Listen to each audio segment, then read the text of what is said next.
Okay, so I'm back with another episode of my Fortnite Battle Royale intervention series where I document my journey into improving in Battle Royale. My supporter creator code is Salvaje. As always, if you guys want to rock it, I would highly appreciate that. I actually forgot to mention that this series wasn't going to be something that was going to be daily. I was just going to be sort of updating you guys every couple of days or so. So, this is about day 2 to like day 5 or something like that. I guess I should talk about the changes that I have seen in my gameplay a lot. So I'm definitely way better at aiming now. It sucks, right? I didn't actually record my aim before I was playing Kovacs FPS Aim Trainer, which is this game that sort of helps you improve your aim, in case you guys didn't know, and your tracking and your flicking and all of that. But yeah, something that I've noticed within my gameplay, and something that you guys are going to notice probably within the clips that I'm going to be putting in the background. I hope I have a pretty decent amount of clips of some of my eliminations. I've been able to do really well when it comes down to finishing off enemies. I've noticed that my shotgun aim has gotten really well. But sometimes I get into fights in solos, for example, and I sort of choke when it comes down to my aim, and it's gotten me killed a couple of times.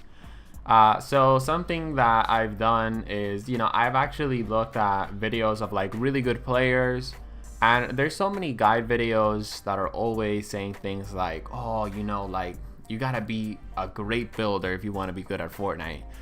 And I actually agree with that. You have to be really good at building and editing. That makes really good players obviously very good.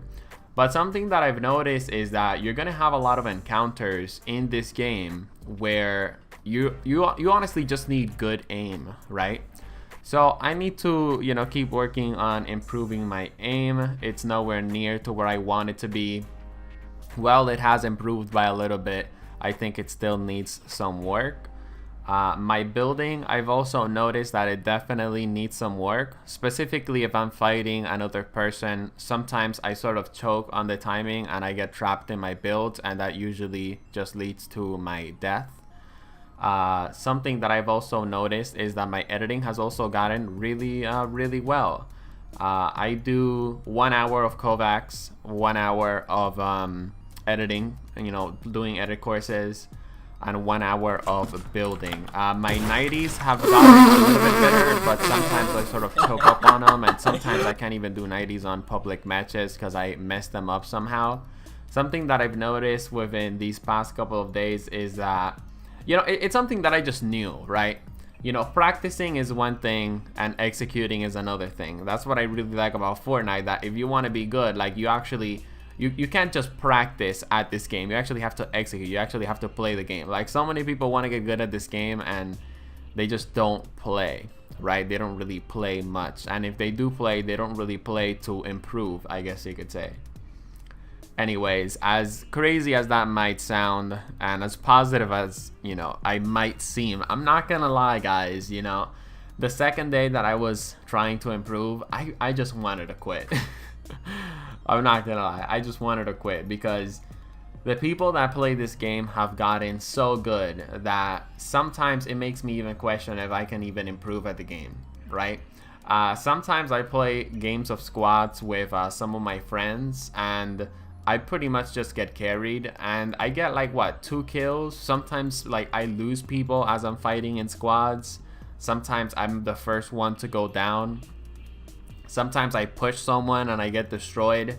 So despite the fact that I have seen some small improvements, I still have a lot of ways to go, quite honestly. This week has definitely been tough. Something that I also struggled with is I would get really nervous playing solos. It's one of the reasons why I just never really also played solos seriously, quite honestly. And that's sort of, going away like a little bit. I'm still somewhat nervous when I'm playing solos because, from one side of the spectrum, you would get nervous in playing solos because you could die at any minute, right? But also on another side of the spectrum, I don't really get that nervous anymore because obviously my strategy and my tactic for solo is to push every single person that I see, even if it's a bad situation. I've gotten killed a couple of times because another person has third-partied us. even though the smart thing to would have done is to actually like run away. But again, you know, I have this, you know, mentality that, you know, if you want to be good at something, you have to fail at that something as many times as possible. Like if you want to improve at something, you have to put yourself in situations where you're always going to fail at that one thing. And obviously that depends on the circumstance and what you're trying to improve at. But long story short, with Fortnite solos, I have an opportunity to put myself at uncomfortable situations. And, you know, obviously I'm going to do that. When I 1v1 in creative, you guys are going to be seeing some 1v1 creative clips and videos. I 1v1 with two of my friends, Sano and Riley, and they're really great Fortnite players. I'm not 1v1ing with people of my skill level because that means that I might actually have a chance against them. No, I want to 1v1 people that are going to completely destroy me, because that's going to force me to step it up and get better. It's going to put me in situations that are very stressful, right? It's going to put me in situations where the only choice that I have is to actually do good. I can't slack. I have to be, you know, sort of on my toes. Also, I like to 1v1 people. I like to 1v1 with people that are better than me, because like that, it helps improve my building, right? When you're fighting a sweat, when you're fighting someone that's really good at building, you have to be really fast with your building and editing, right? When you're sometimes in solo matches and you're going against bots, when you have an entire squad of bots shooting at you, you have to sort of be really quick with your building and your editing. And 1v1ing players that are good helps me do that, right? Because it keeps me on my toes. Like I have to be playing great. It also forces to apply the tactics that I've practiced, like, you know, my edit practice, my building practice, my aiming practice, etc., etc. Also, 1v1ing with people that are better than you gives you amazing satisfaction when you are actually able to kill them because they made a mistake or you have outplayed them. Here are a couple of examples. Don't do it! Don't do it! No! No! Stop it! Stop it! Oh my god, dude! No damage, dude. I literally hit you for 36. Let's go! So, hit Spencer with a shotgun shot. Alright, we Gucci, man? Yeah, I'm ready. Let's go.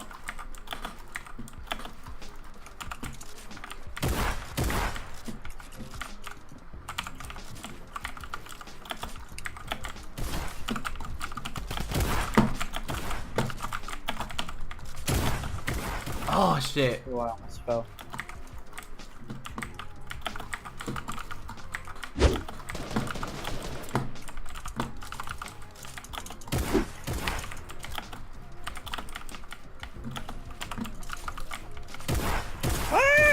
I got him!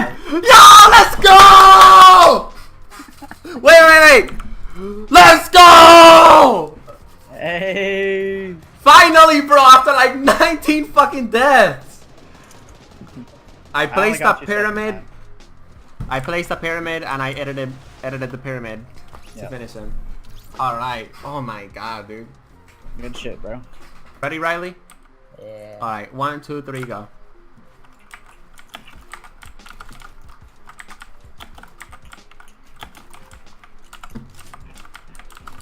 I'm gonna go check the burger.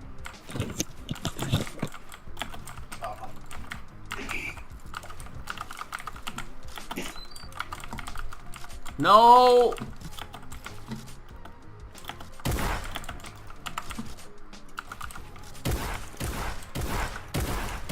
Oh my god, let's go!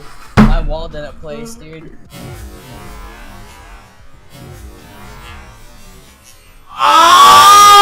But yeah, as you can see by that slow-mo clip, it wasn't that my boy was not able to place his wall, is that he got killed before he had a chance to place his wall. Because he's a bot that killed me about 60 plus times or so before I was able to kill him twice. So yeah, that's a thing. I just want to put more emphasis on the fact that sometimes I feel like quitting when it comes down to this journey and improving at Battle Royale.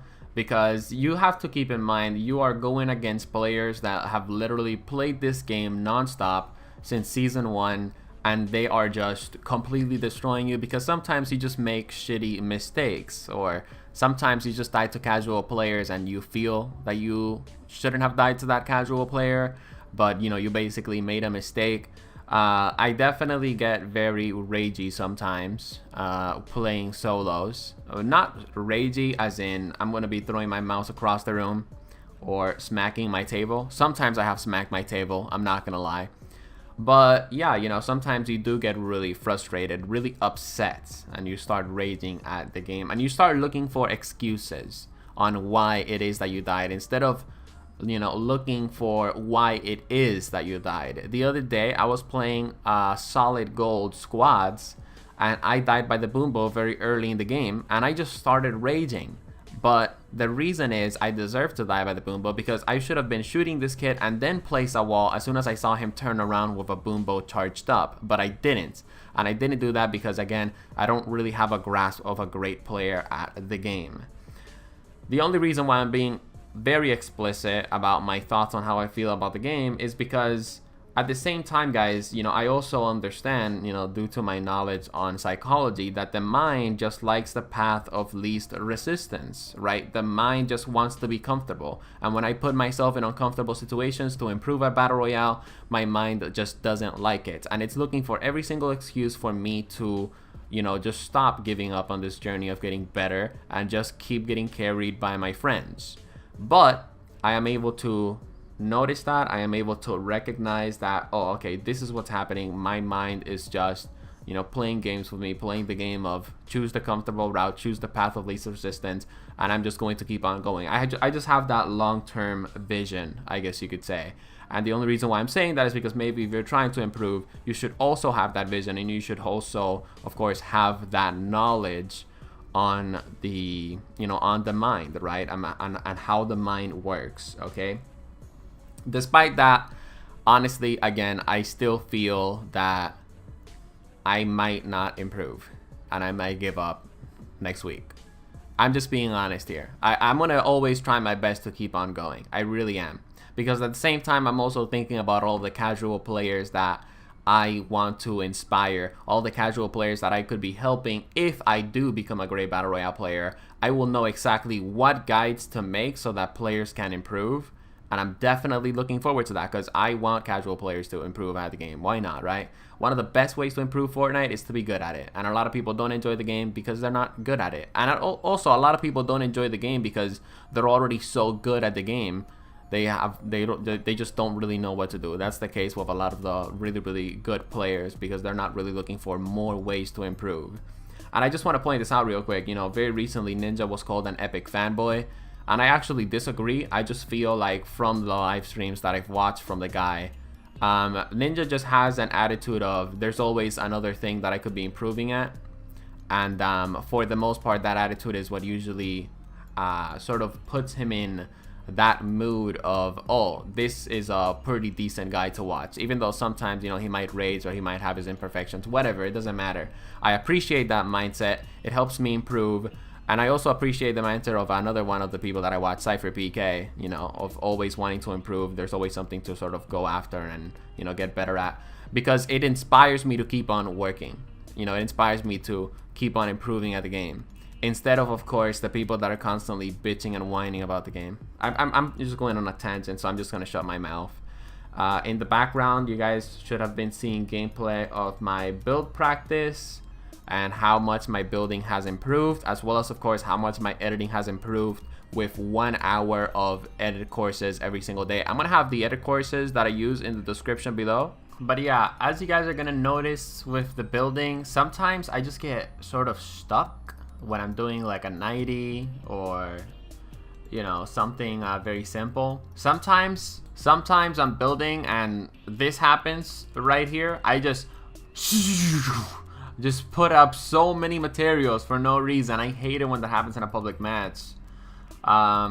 I just need to get more comfortable with my mouse when I'm building, because my biggest fear, like ever since I started PC gaming, is that my mouse sort of gets like a little bit closer to the edge and then I have to recenter it and then that gets me killed. It happened to me so many times in Overwatch.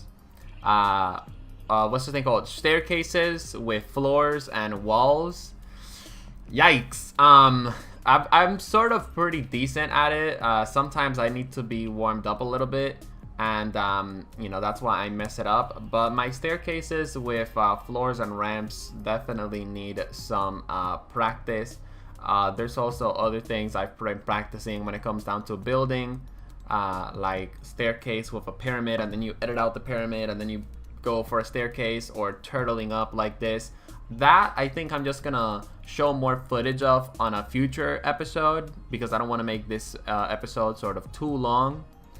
It's probably gonna be the episode that's gonna be ending this week, because yeah, long story short, I feel like my building can sometimes be a little messy, I guess you could say. But I guess now I'll talk about Kovacs to end up this episode. I've been tracking my progress on the game. I've actually been improving a lot. So let's get started. With Send the Tracking, which is the mode that Kovacs has to improve tracking, I've noticed like big changes. The first day that I tried it out, I got a score of 1,957. Day 2, I got 2.8k. Day 3, I got 3,746. Day 4, I got 3.9k, 3,900. And day 5, I got 4,280. So ever since I started, my aim has basically doubled in a matter of about 5 days or so. So that's pretty good. Other game modes like Tile Frenzy, on the first day I had 65. By day 5, I have 72. And Tile Frenzy 180, which is the one that I'm really terrible at. On the first day, I had 66. And by day 4 and 5, I have 110.5. So another thing that I've also noticed is that sometimes I try flicking in Fortnite, and it's the flicking that sort of gets me killed. So I don't know, I feel like sometimes it's better to just track your opponent with a shotgun in Fortnite. However, something that I've noticed while playing Kovacs is that my flicking is sort of bad because of a mechanic that I am aware of. Is, long story short, I'm not clicking like when my reticle is like over the target, right? Like I need to get good at doing that, and that basically kind of comes down to muscle memory, and it's something that I know because I of course played a lot of Widowmaker back in my Overwatch days. But that's pretty much it for this episode of Fortnite Battle Royale Intervention, the series where I document my journey into improving. I've gotten really good at editing these past couple of days and building. I will be showing you guys that on a future episode, like I said. But if you guys enjoyed this video, feel free to drop it a like and stay tuned. And hopefully this series still exists by next week.